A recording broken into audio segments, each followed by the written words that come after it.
Hey guys, what's up? In this tutorial we're going to break down for you how you can merge 2 or more cells in your tables and spreadsheets on Canva in 2026. So let us get started. Head over to your table on Canva. I will go with this one here. Next, let me insert some text into that cell here.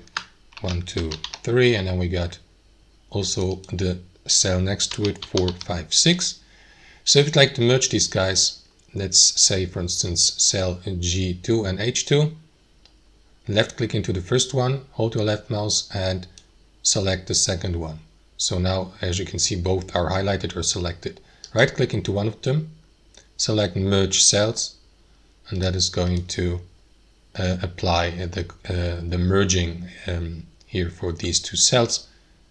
And that's how it works. If you'd like to unmerge them, right click, select unmerge.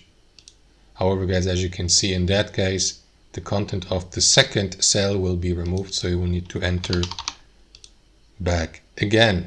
And that's how it works guys. Thanks for watching and have a wonderful day.